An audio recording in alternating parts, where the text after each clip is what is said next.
Start. Trick-or-treating, candy, and then October 31st. All these three events, all these three, these points, the only thing that will come to your mind is one word, which is Halloween. Toastmaster of the day, distinguished guests, and my fellow Toastmasters. Since our theme is exactly Halloween, I thought I'll take upon this topic to enlighten you on what Halloween is about, how it came as Halloween, including what trick-or-treating actually meant. So going back to the 16th century in Ireland, the Celtic area, the Celts had a nice festival which involved disguising them in specific costumes, specific scary or spooky or any type of costume related to their townsfolk. So these townsfolk, what they did, they started going around in a specific town, and they started going around to houses, maybe in a group, maybe single, either way. So what they did was they went to houses, and they started singing their country songs, singing their country songs or verses or or both even. So this resulted in the people giving them food back, treat of the trick-or-treating. So fast forward this to, since you're wearing a costume, you're wearing disguises and everything, why not play a prank? Why not just, throw something at the house? So if they don't give something back in return, why not just make sure they give the other people something back? So these guys, what they did was they started to prank. They started to make jokes out of the people. They started, this all happens. This is all happening in the Celtic area, somewhere like Ireland, Wales, the northern part of the region. So they started playing pranks, and they started playing the fool with their costumes. So this is how the trick part of the trick-or-treating came about. Now comes the decoration, the lanterns. So the main objective of this festival was to ward off any evil spirits or supernatural beings, as their Celtic beliefs had. So these lanterns, they were carved in the pumpkin shape or any other kind of fruit that can be found in the northern areas.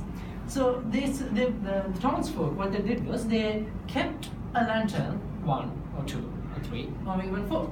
So they kept them outside and lit with candles or any other lighting source that they have. And then they kept them outside and it will glow in the dark. So what their belief was, during that time of the year, evil spirits or supernatural beings come and they gather into that specific area and they kind of, haunt, as you may say. So to prevent this, to ward off these evil spirits, they have these lanterns. So this all happening in the Celtic region, and from there to the 20th century, they come to England. So from England also gets used to this, trick-or-treating and everything. And England, being a Christian country, managed to combine Halloween, which was unnamed, which was called Samhain in the Celtic area. So England managed to convert this festival into a Christian festival since on November 1st. Fell as the All Hallows Day. November 2nd came as All Souls Day, and October 31st, the night before All Hallows Day, Hallows Eve, became their festival. Hallows Eve converted to Halloween, and thus which is now known as Halloween now. Now, the spread from England, it spread on to other parts of the world, and this became known as a Christian festival. But now, why am I trying to talk about history, and which is extremely boring? And why am I trying to bring this up is Halloween is a festival enjoyed mostly by the children. As you can see in many movies, in many movies or animations or cartoons, Halloween is a place, it's a festival, it's a time where kids can dress as their favorite spooky character, or even a superhero. I think it's a trend now. Or anyway, they can be their hero rather than a Comic Con, which is aimed at the teenagers. Halloween is their thing.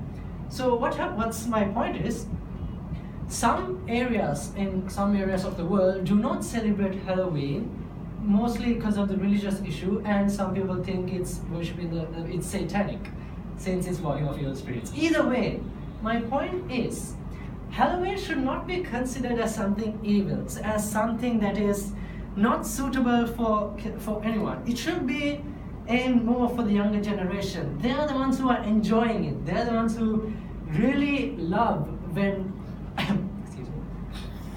They are the ones who really love Halloween. They are the ones who actually enjoy it rather than the adults. I mean, you don't see any grown up for an 80-year-old man dressed up as a ghost.